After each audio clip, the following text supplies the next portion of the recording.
This episode of the podcast is brought to you by Mapper Forward's first on-demand workshop, How to Become a Coffee Consultant. Available now online for you to learn at your own pace with a certificate available upon completion. Click the link in the show notes to access today for just €50. Welcome to the Daily Coffee Pro by Mapper Forward, friends. I'm your host, Lee Safar, and this is episode 1 of a new 5-part series with Ryan Godinho from Specialty Batch Roasters here in the UAE. Yes, I am still in the UAE, in Dubai, but may not be by the time that this airs. So we're kind of doing a back to the future thing here. Ryan, welcome to the podcast. Thanks, Lee. Thanks for having me. It's my pleasure, sir. You're an Aussie and you're an Emirati, sort of. And so we have a kindred spiritness throughout all of this because you kind of grew up in the coffee industry in Australia and you have been here for most of your career, right? Well, the hospitality industry. I mean, coffee was obviously a part of that. But I think my biggest involvement in the specialty field was when I actually moved into Dubai and got really into it. But yeah, hospitality in Australia. Yeah, beautiful. So tell us about Specialty Batch and tell us a little bit about how long you've been here in the industry in Dubai. So Specialty Batch was founded primarily as an educational platform. We were running an event, a coffee event. It goes back 2009. We launched the first Barista Championship, Latte Art Championship. So out of all of that, we were also conducting the first set of SCAA training programs.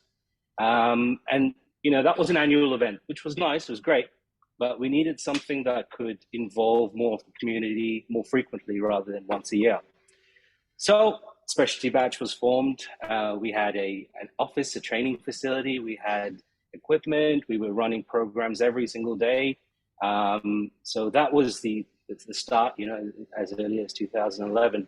And then over the next few years, we saw the need to add a roasting facility to develop the roasting training program. So that evolved, 2013. And since then, we've added equipment, sales and service to our team.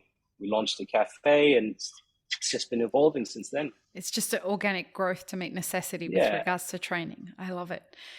Ryan, we have stumbled upon an interesting scenario here in the UAE that led for you to release an article after we had released a podcast episode that went completely viral. We're going straight into that, are we? Well, no, I'm setting it up for helping people understand what we're going to talk about. So it was the episode about the Barista Mafia, and you wrote a really eloquent article for Fltr Magazine that was a follow-up sort of from your perspective about the situation that's existing here. And I contacted you and said, listen, I think that we should talk about culture in coffee because in different, we both have been in hospitality in Australia and we are observing the hospitality industry here, and you're heavily steeped in the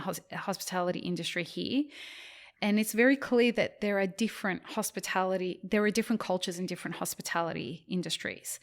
And those lead to manifest in different ways. And so after reading your article, it became really apparent that you are intimately versed in the culture of the coffee industry here, which is why we wanted to have a conversation across this series. And yes, a part of that is we're going to talk a lot about the Barista Mafia situation and what leads to those kinds of things, because it's never one thing, right?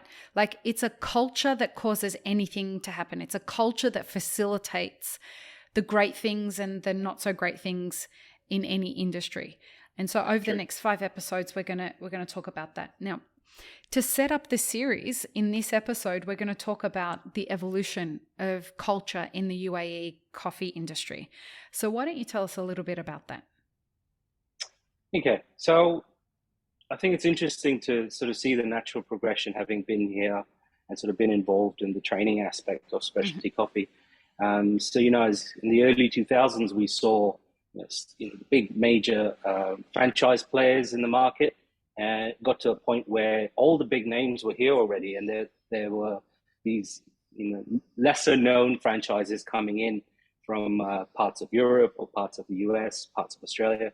They were sort of setting up, and then it sort of reached a point where that's it. There's franchises everywhere. What was missing was a piece of personality. So once we started launching these training sessions and the Barista Championships between 2009 2012, that's when I really saw this evolution actually start. And cafes started sending baristas for the training programs. They started exploring new suppliers in terms of their coffee, their equipment. They started paying more attention to recipes, to the details of what they're offering to their customers. And it was hard. I think the first few cafes that set up at that time, I mean, myself included, we launched Stomping Grounds in the tail end of 2015. And a lot of the customers that came in were very used to, the commercial coffee experience. So I think part of that early launch of specialty was fine-tuning the method in which you educate the customer. And that was a very tricky time, because one of my pet peeves in the early days was we'd train baristas, service crew. We'd impart like a little bit of knowledge to them, and they wouldn't be able to judge the customer. And I think that was one of the hardest things, is understand the customer that's in front of you and decide whether there is active or passive education that can be implemented in that situation. So, I had a barista trainee who came from a big ice cream company and did our training program, started working with us as well. And, one of the training sessions we did with him was we were talking about processing methods and different varieties of coffee. And, in the conversation at the cafe, he started immediately going into, cultivars, and the customer was just like, whoa. Overwhelming. So I think overwhelming. Yeah. So that was sort of the very tricky time, but I mean, it took a little bit of time, it took a little bit of persistence, it took a little bit of humility, and sort of more and more people started investing in the concept of specialty coffee. They started investing in better equipment, and started investing in education. And since then, it's sort of just been booming. Something that when I came in January for World of Coffee, and Noah Adra from Stitch Coffee came with me, the one thing that we noticed immediately about the culture of coffee here is how educated the consumer is. And I feel like that completely shifts the way that the industry then ends up engaging with the consumer. Because if the consumer shows up and they are receptive, I mean, the consumer here will tell the barista how to make their coffee, like in a different way. I mean, there's good and bad things for that. Right, 100%. Good and bad things in that situation. I mean, because at the end of the day, the cafe has to set their standards. So if they've got a drink that follows a specific recipe, we can't go around customizing each and every drink for the customer. And at the same time, we need to be as considerate for customer requests. So as long as it's within limit, I think it is manageable. Do you think that there was an intentional? I know that this industry benefited from other geographies, coffee industries around the world. Do you think that there was that there was an intentional approach to onboarding the consumer as a part of developing the industry over here from a culture perspective? I think with if you are trying to implement change in a certain mindset of the consumer, the only way to go about it is through education. I mean, call it whatever you want. At the end of the day, it is teaching someone something new. You know, so yes, you do have to convey information, showcase why this product is different from what you're used to.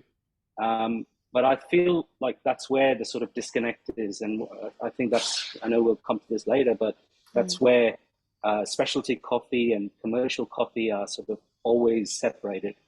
But I mean, it's interesting to see the evolution. Going back to that, we were talking about, the evolution of specialty coffee in UAE. And, I'd say a very high percentage of specialty cafe owners or roasters now were consumers of Stomping Grounds and all the other cafes that set up at that time between 2014 2016. So I think once you instill that little bit of interest in a customer, it's just up to them how far they want to take it. And most of them get so deep into it that it becomes a passion and it becomes a project where they want to set up something of their own. I haven't seen another place, and this is saying something, folks, because the Australian specialty coffee industry is super developed, right?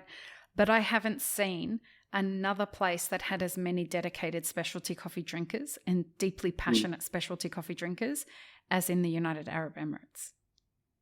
It's really, really wild. You guys have done a really great job of cultivating a customer base that moves with the industry. Yeah. I mean, every area in Dubai has at least a couple of specialty coffee houses. So I think accessibility to be able to just go in one direction and find a specialty coffee house. I think having access to so many venues makes it easier for people to start drinking it. Yeah, awesome. Appreciating it. In the next episode, folks, we're going to talk about education and coffee culture. So join us for the next episode as we traverse through the different touch points of how education can either empower or perhaps not so much empower specialty coffee. Thanks, Ryan. We'll see you in the next episode. Peace, love, and peanut butter, everybody. Have an amazing rest of your day. Thanks for tuning in, friends. There are 2 ways you can support this podcast. Firstly, become a paid member of our YouTube channel. Secondly, you can join our Patreon for as little as $3 a month. Don't forget to subscribe and like this video before you leave, and check the show notes for more information. Now, this is what you should check out next.